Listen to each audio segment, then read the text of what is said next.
m'appelle Rosa Von Dalton pour le Garoteur et aujourd'hui je suis avec Jeff Warren pour le projet Communauté Verte. Donc bonjour. Bonjour. Pourrais-tu commencer par donner genre une petite introduction de t'es qui, qu'est-ce que tu fais, Oui, parfait. Donc je m'appelle Jeff. Je viens de Terre-Neuve. Je me donne le terme franco-terneuvien, même si je ne suis pas né à une famille francophone. Je suis professeur de français à une école privée, Lakecrest. Ça fait 2 ans que je travaille là-bas. Avant ça, j'étais prof dans plusieurs écoles dans la ville. Je travaillais avec une école écologique, environnementale, the Brother Brennan Center, je ne sais pas si tu connais. Maintenant, ça va par le nom Echo Pond, je pense. Ouais. Bon, je sais pas que je connais un peu. Ouais, c'est une bonne place. J'aime bien ça. Je travaillais tantôt avec Parc Canada pour plusieurs années. Dans les causes environnementaux, ça j'aime bien. J'essaie de suivre les causes comme ça et d'habiter d'une façon, je ne sais pas comment dire, où on pense au moins c'est quoi l'impact qu'on fait avec toutes nos actions. Parle-moi un peu plus de comment c'est de vivre en ayant l'environnement et la planète en tête. C'est quelle sorte de choses que tu fais pour vivre comme ça? Je pense que honnêtement, ça entre en n'importe quelle décision que tu fais. Donc, quand tu vas au supermarché, il faut que tu regardes d'où viennent les choses que tu achètes. Est-ce que je vais acheter des oignons qui viennent du Californie? Ben non, c'est stupide. Parce qu'on a des fermes qui font tout ça, qui sont beaucoup plus proches. On a des oignons ici. Bon, on a des oignons, c'est pas trop dur. Ouais. Mais d'autres choses comme si je veux manger de quelque chose qui on ne pousse pas ici, il faut vraiment que je prends pause. Je pense, est-ce que ça vaut la peine d'acheter du thon qui vient du Pacifique ou quelque chose comme ça? Ou est-ce que je peux dire, c'est pas nécessaire que j'achète ça? Donc, ça va de plusieurs points. Honnêtement, je pense que quand on commence à acheter des choses, ça fait un plus grand impact parce que les compagnies sont vraiment les plus grandes sources de pollution. C'est pas les individuels. Ouais. Donc ça, je pense que c'est une grande chose. Les autres choses que je fais, j'essaie de ne pas créer comme des espaces qui vont polluer en autre façon, comme la transportation. Et c'est de ça qu'on a parlé tantôt. Donc, j'ai pas d'auto, j'ai pas de char. J'ai jamais eu une. Des fois, on va louer une semaine ou 2 pendant l'été pour aller comme hors de la ville. Mais vraiment, c'est assez rare parce que c'est cher. Mais aussi, c'est les décisions de où on va habiter. Donc, moi, j'habite ici au centre-ville. Je peux m'amener à pied ou à vélo au supermarché, ainsi que où je travaille, qui est vraiment, c'est 15 minutes à pied par là-bas. J'avais des autres emplois où c'était 1 heure à vélo vers l'ouest, dans la mer Pearl. Ça, je détestais ça, sauf que c'était la meilleure partie de ma journée. Mais en plus, il faut que les systèmes de transportation à Saint-Jean, on a des problèmes avec ça. Comme vous savez. Oui. Donc, la même route que je prenais à vélo, ça me prenait 1 heure. Avec le Metrobus, 1 heure 15 minutes. Ouais. Parce que la route était si circulaire, c'était bizarre comme ça. Ouais. Donc vraiment, je pense qu'il faut faire des décisions assez simples, mais assez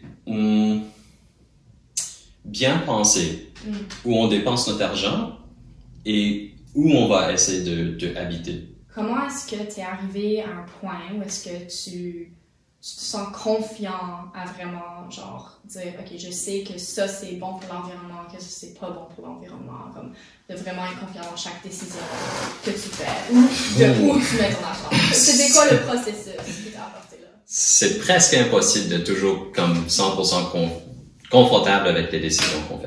Ouais. Mais je pense que la plupart, ça vient avec l'aide de ma conjointe, qui s'implique beaucoup avec la nourriture.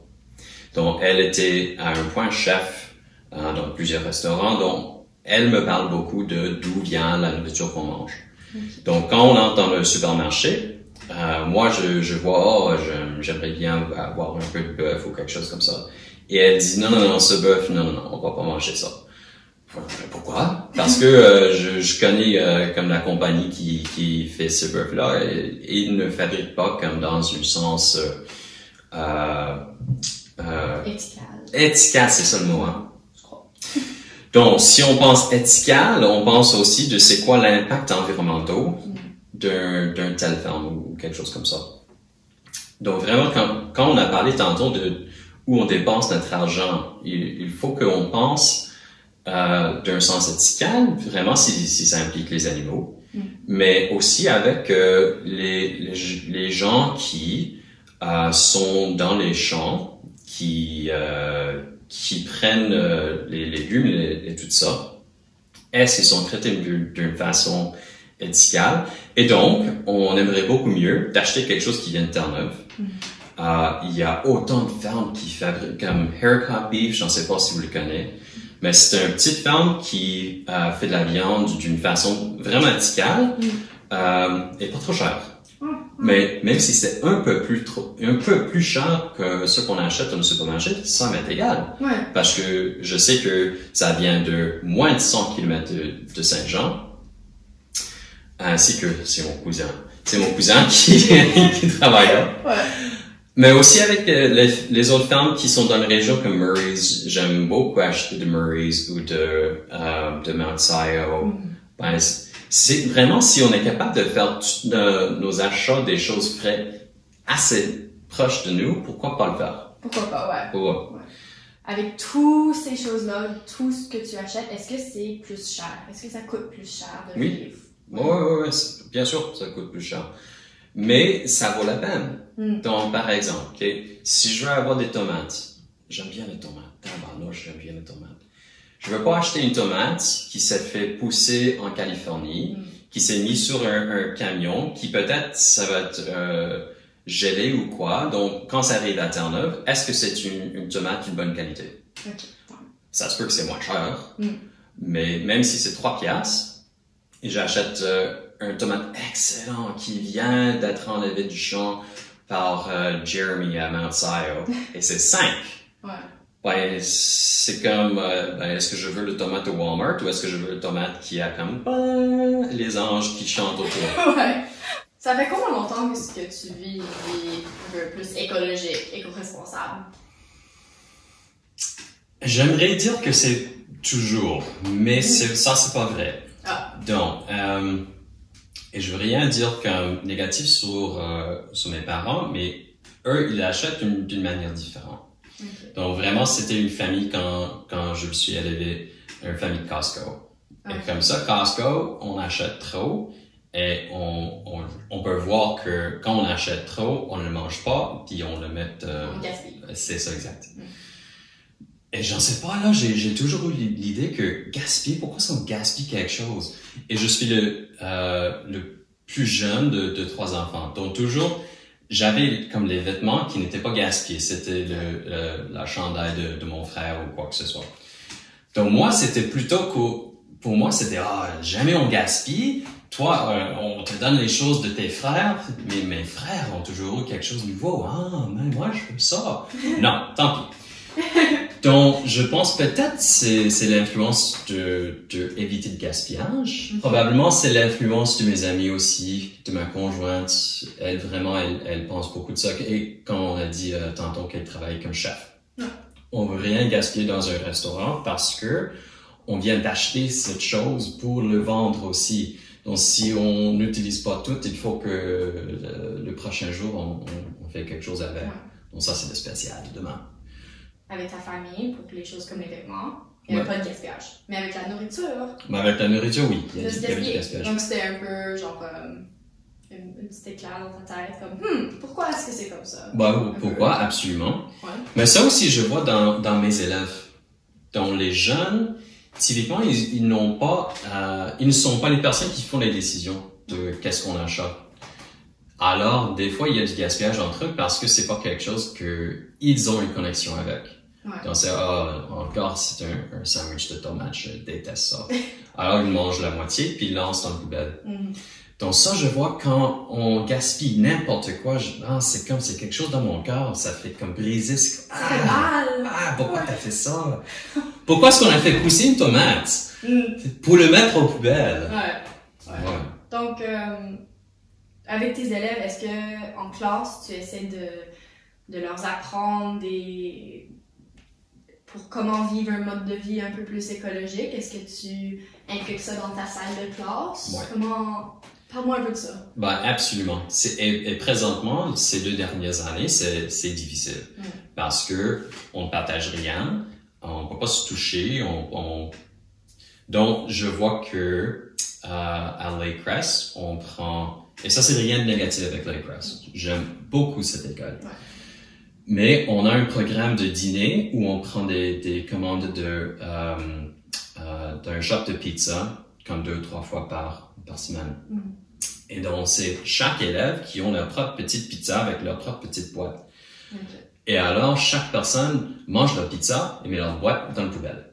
Donc, c'est pas qu'on a une grande boîte avec beaucoup de pizza, puis on rend ça aux déchets.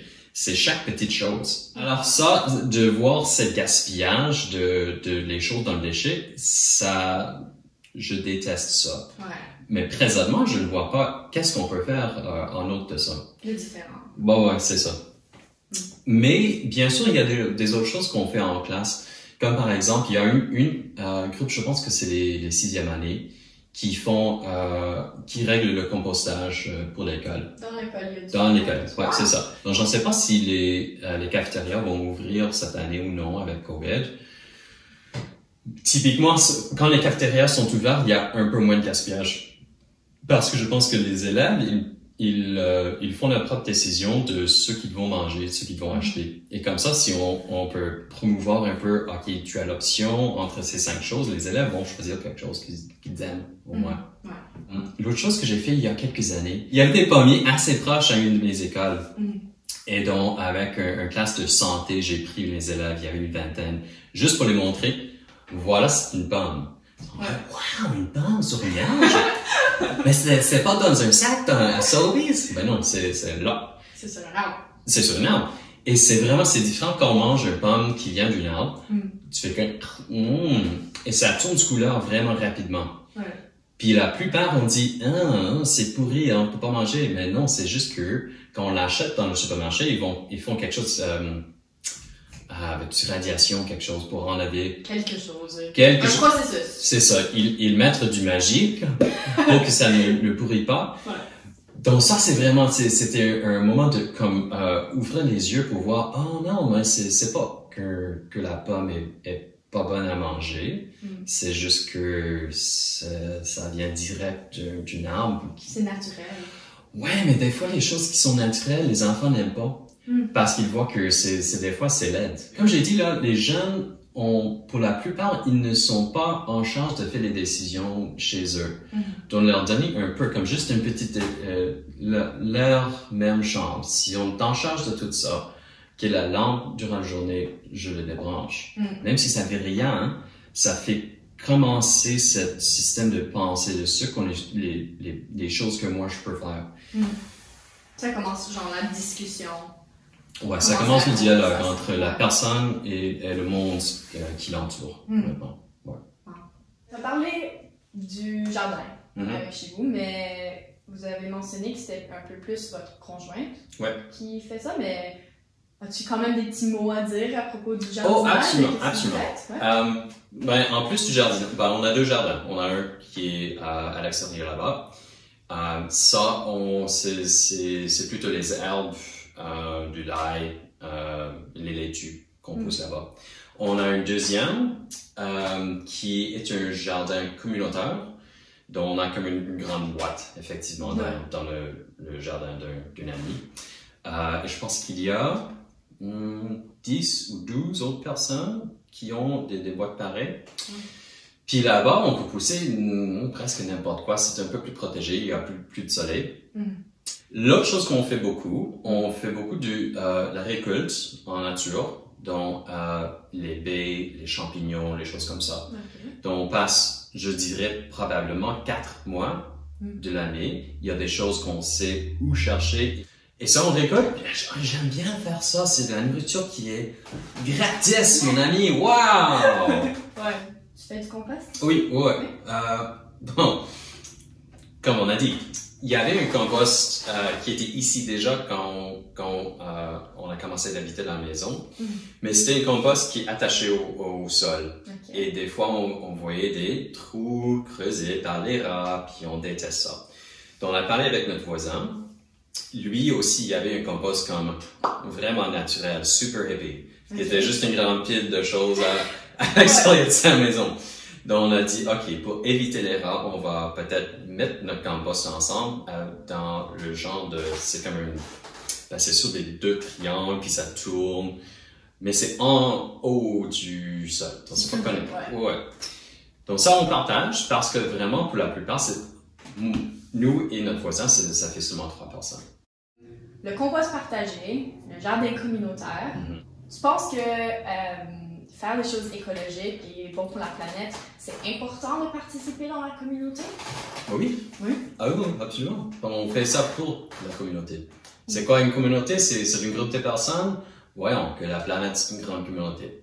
Une expression. Okay. Pensez globalement, agissez localement. OK.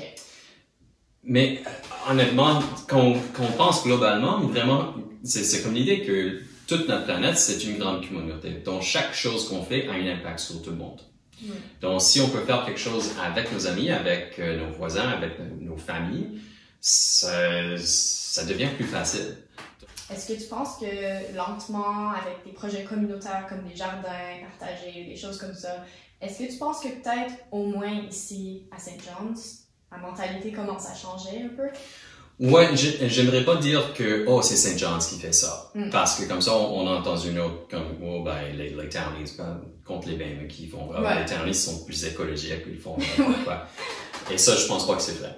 Mais oui, il y a des personnes et je pense qu'il y a les pensées entre les jeunes qui commencent à monter dans le reste de notre société, qui disent OK, c'est pas nécessaire d'avoir toutes ces choses, réduire ce qu'on produise.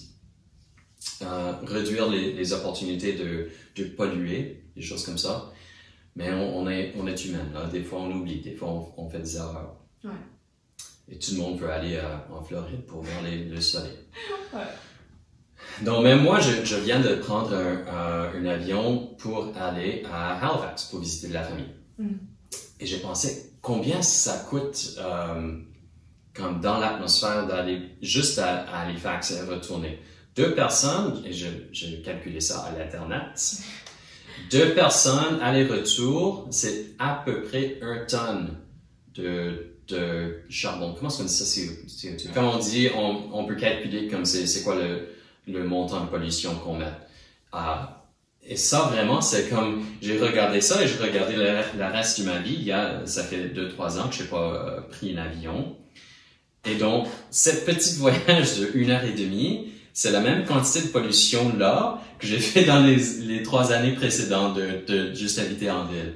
Wow, ouais. Pour finir, aurais-tu des conseils pour des gens qui veulent commencer à vivre plus autosuffisamment, plus en pensant à leurs dépenses, où est-ce qu'ils mettent leur argent? Ouais. Comme individuel, toi, t'es pas la plus grande partie de la pollution. C'est les grandes compagnies qui font la pollution. Donc, faites les actions avec votre portefeuille, choisir les compagnies que toi tu veux supporter, qui font les bonnes décisions pour l'environnement. Ok? Tu vas acheter les choses peut-être plus chères, mais qui viennent plus proches de toi. Peut-être plus chères, mais qui sont faites d'une façon éthicale. Comme ça, si tout le monde fait ça, on voit pas que ces grandes compagnies qui sont des sources de grande pollution n'existeraient plus. C'est ça. Ben merci de m'avoir parlé, c'est très intéressant avec les petites anecdotes et les choses de même. Donc ouais, merci. Ben merci à vous.